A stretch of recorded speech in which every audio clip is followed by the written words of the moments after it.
നമ്മളൊരു ഫോൺ ഇറക്കി. എന്തോ ഒരു ഫീച്ചേഴ്സിനെ പറ്റി പറയുകയാണെങ്കിൽ ആദ്യം ഡിസൈനാണ്. നമ്മുടെ ക്യാമറ ആംഗിൾ ഒന്ന് ലെഫ്റ്റിലോട്ട് മാറ്റിയിട്ടുണ്ട്. കാരണം ആൾക്കാർക്ക് പുതിയ ഐഫോണാണെന്ന് അറിയാൻ വേണ്ടി. റെവല്യൂഷൻ തന്നെ. അപ്പോൾ അടുത്ത പ്രാവശ്യം അത് ചിലപ്പോൾ റൈറ്റ് സൈഡിലോട്ട് മാറ്റി വയ്ക്കുമല്ലേ. ക്യാമറ ആംഗിൾ മാറ്റി വെച്ചില്ല, അത് ഇന്നോവേഷനും കൂടിയാണ്. ഇതാണ് ഇന്നോവേഷൻ.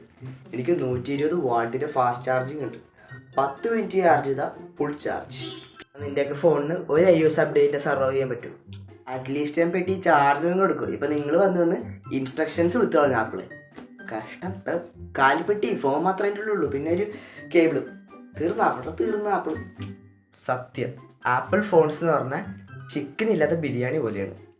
പ്രീമിയം ഒക്കെയാണ്, പക്ഷെ എന്തൊക്കെയോ മിസ്സിങ് ആണ് അവിടെ. പ്രീമിയം കോസ്റ്റ് എന്താണെന്ന് അറിയില്ല. ഇഷ്ടമല്ലേ? എനിക്കിപ്പോഴും ഫോൾഡബിൾ ഫോൺ ഉണ്ട്. നീ ഇപ്പോഴും 2017 ഡിസൈനുള്ള ഫോൺ തന്നെ വിട്ടുകൊണ്ടിരിക്കണം. ഒരു മാറ്റമില്ല. ഇപ്പോഴാണ് ഇത്രയും ഡിസൈൻ മാറ്റം വന്നത്. മുമ്പ് എന്തായിരുന്നു? അതിനെ കൺസിസ്റ്റൻസി എന്നാണ് പറയുക, അല്ലാണ്ട് മടിയല്ല. കൺസിസ്റ്റൻസി ആണ്, അല്ലെങ്കിൽ കോപ്പി പേസ്റ്റ്. അതൊക്കെ ഞാൻ OnePlus എന്ന് പറഞ്ഞാൽ തന്നെ സ്പീഡും പെർഫോമൻസ് ഉള്ളൊരു കമ്പനിയാണ്. സ്പീഡൊക്കെ ഉണ്ട്, പക്ഷെ അതിനോട് പ്രൈസ് അങ്ങനെ സ്പീഡിൽ കയറിപ്പോയി. സാംസങ്ങിനെ പോലെ പൊട്ടിത്തെറിച്ചില്ലല്ലോ. 2016 കാര്യം അത് വിട്. ആപ്പിൾ ഇപ്പോഴും ചാർജർ പെട്ടി സെപ്പറേറ്റാണ് കൊടുക്കുന്നത്. അതിനെ എക്കോ ഫ്രണ്ട്ലി മിനിമലിസം എന്നാണ് പറയുന്നത്. എക്കോ ഫ്രണ്ട്ലി ആണ്, അല്ലെങ്കിൽ പേഴ്സ് കാലിയാക്കുന്ന പോളിസിയാണ്. ആളെ മാറ്റി കഷ്ടപ്പെട്ടത് വെറുതെ ആയി.